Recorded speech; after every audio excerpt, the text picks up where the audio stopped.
नमस्कार मित्रांनो, वेळ कोणावर कधी कशी येईल हे कोणी सांगू शकत नाही. हे आपण लहानपणापासून ऐकत आलेलो आहोत. ईस्ट इंडिया कंपनीचं नाव तुम्ही ऐकलेलं असेल. ईस्ट इंडिया कंपनी म्हणजे अशी कंपनी आहे ज्या कंपनीने भारताला केवळ 2 नाही 20 नाही तर तब्बल 250 वर्ष लुटले. आपल्याला अक्षरशः गुलामगिरीमध्ये त्यांनी टाकून आपल्या देशाचं अक्षरशः शोषण केलं. या ईस्ट इंडिया कंपनीचा मालक आज एक भारतीय आहे. याच गोष्टीवरती मी आज हा पूर्ण व्हिडिओ बनवतोय. व्हिडिओला शेवटपर्यंत नक्की पाहायचंय.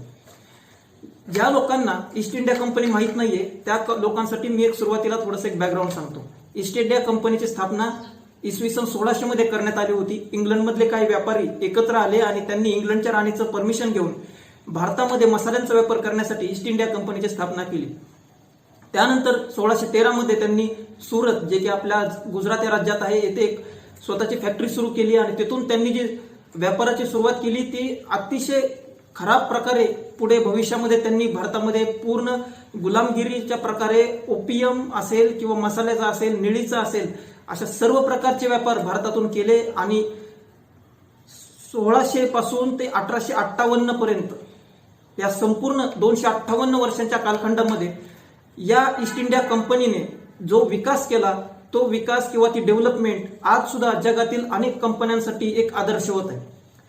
ही ईस्ट इंडिया कंपनी म्हणजे आज सुद्धा जगातील सर्वात यशस्वी आणि सर्वात मोठी कॉर्पोरेशन संस्था आहे.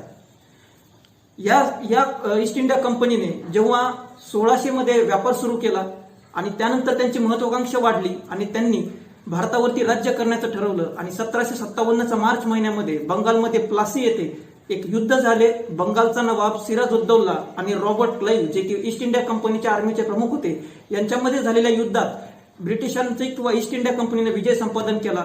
त्यावेळी ब्रिटिश ईस्ट इंडिया कंपनीची फक्त आणि फक्त 3000ची सेना होती. त्या 3000च्या सेनेनं युद्ध न लढता सिराजुद्दौलाचा पराभव केला आणि भारतामध्ये पायमुळे रोवली. बक्सरची लढाई झाली आणि तिथून जो त्यांना यश मिळालं त्यानंतर त्यांनी मुघल सल्तनतला सुद्धा पराभूत करून आजचा भारतीय उपखंड म्हणजे पाकिस्तान, भारत, बांगलादेश हा संपूर्ण भूप्रदेशावर कब्जा केला आणि भारतावरती आपली एकाती सत्ता राबवली. या ईस्ट इंडिया कंपनीचा व्यापार इतका मोठा होता की आज जे आपण ऍपल, गुगल यांचे मोठमोठ्या कंपन्यांची नावं ऐकतो, या ऍपल आणि गुगल या मोठमोठ्या कंपन्यांना सुद्धा लाजवेल असा त्यांचा कारभार होता. त्या 250 वर्षांच्या कालखंडामध्ये ही ईस्ट इंडिया कंपनी इतकी मोठी झाली की जगाच्या एकूण व्यापारापैकी त्यावेळेचा 50% व्यापार ही ईस्ट इंडिया कंपनी करायची. मसाल्याच्या पदार्थापासून ते गांजापर्यंत सर्वांचा व्यापार करून तर त्यांनी केलाच. त्याचप्रमाणे जगाच्या एकूण चहाच्या व्यापारापैकी जवळपास 97 ते 98% व्यापार म्हणजे जवळपास मोनोपोली यांची चहाच्या व्यापारावरती होती. तर हे सगळं आपण पाहिलं. त्यानंतर 1857ला या इंग्रजांच्या सत्तेच्या विरोधात किंवा ईस्ट इंडिया कंपनीच्या विरोधात एक मोठं बंड आपल्या देशामध्ये झालं. स्वातंत्र्यवीर सावरकर त्याला स्वातंत्र्याचे पहिले समर असे नाव देतात. या 1857च्या स्वातंत्र्य लढ्याचा परिणाम असा झाला की त्यानंतर 1858 मध्ये इंग्लंडच्या राणीने एक फतवा काढला किंवा जाहीरनामा काढला आणि त्या जाहीरनाम्यानुसार ईस्ट इंडिया कंपनीकडून सर्व अधिकार भारतातले काढून घेऊन ते इंग्लंडच्या संसदेकडे गेले आणि तिथून ईस्ट इंडिया कंपनीच्या कारभाराला उतरती कळा लागली आणि 1874 साली ईस्ट इंडिया कंपनी डिझॉल्व्ह करण्यात आली किंवा समाप्त करण्यात आली.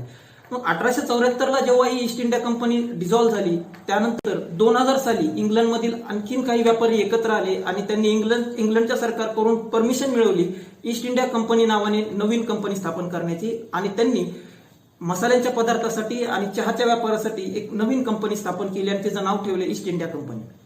आणि या ईस्ट इंडिया कंपनीमध्ये त्यांनी संजीव मेहता यांना एक बिझनेसमॅन म्हणून इन्व्हॉल्व्ह करून घेतले. कारण हे जे सर्व व्यापारी होते इंग्लंडचे त्यांनी फक्त एक छंद म्हणून ही कंपनी स्थापन केली होती. तिचा कारभार पाहण्यासाठी त्यांनी संजीव मेहता यांना घेतले. त्यावेळी संजीव मेहता यांच्याकडे म्हणजे 2002 साली 21% शेअर्स या कंपनीचे होते. त्यांच्यासोबत आनंद महिंद्रा आणि दुबईमधील एक वरिष्ठ आणि ज्येष्ठ असे एक बिझनेसमॅन होते. या तिघांनी मिळून त्याचा कारभार पाहिला. 2005 साली संजीव मेहता यांनी या संपूर्ण कंपनीचे संपूर्ण शेअर्स विकत घेतले आणि ते आज या कंपनीचे एक हाती मालक आहेत किंवा डायरेक्टर आहेत. ही एक अतिशय अभिमानास्पद गोष्ट आहे की ज्या एका कंपनीने एकेकाळी भारतावरती तब्बल 220 नव्हे तर 250 वर्षे राज्य केले, अक्षरशः लुटले आपल्या देशाला, त्या कंपनीचा आज एक भारतीय मालक आहे. प्लासीची लढाई जेव्हा 1757 मध्ये रॉबर्ट क्लाइव्ह यांनी लढली त्यावेळी त्यांचं सैन्य मी सुरुवातीला सांगितलं तुम्हाला फक्त 3,000 होतं. आणि 1858 साली जेव्हा ब्रिटिश सरकारने पूर्ण कारभार भारताचा ईस्ट इंडिया कंपनीकडून घेतला, त्यावेळी ईस्ट इंडिया कंपनीची आर्मी जी आहे त्याची संख्या आजच्या ब्रिटिश आर्मीपेक्षा जास्त होती. हे ऐकून तुम्हाला आश्चर्य वाटेल नक्कीच. तर आता जेव्हा संजीव मेहता यांनी टेक ओव्हर केलेलं आहे या ईस्ट इंडिया कंपनीला, तर आता त्यांनी काही नवीन बदल त्यामध्ये केलेले आहेत. यांना आता संजीव मेहता यांना जे ब्रिटिश ईस्ट इंडिया कंपनीचे जुने ग्रंथालय आहेत, जे कागदपत्र आहेत, नेव्हिगेशन्स आहेत, जुने नकाशे आहेत, पुस्तके आहेत, यांना रिपब्लिश करण्याचे आणि त्यांचं स्वतः संग्रहालय तयार करण्याचा अधिकार मिळालेला आहे. ब्रिटिश ईस्ट इंडिया कंपनीचे एक ऑलरेडी एक तिथे संग्रहालय आहे, त्याचे सुद्धा संपूर्ण अधिकार संजीव मेहता यांना मिळालेले आहेत. आणि संजीव मेहता यांनी ईस्ट इंडिया कंपनीच्या नावाने नवीन टी रेस्टॉरंट्स किंवा चहाचे रेस्टॉरंट्स उघडलेले आहेत. युरोपमध्ये असेल किंवा ईस्ट आशियामध्ये सुद्धा असेल. या संजीव मेहता यांची ही जी कमाल आहे ती अतिशय अभिमानास्पद आहे.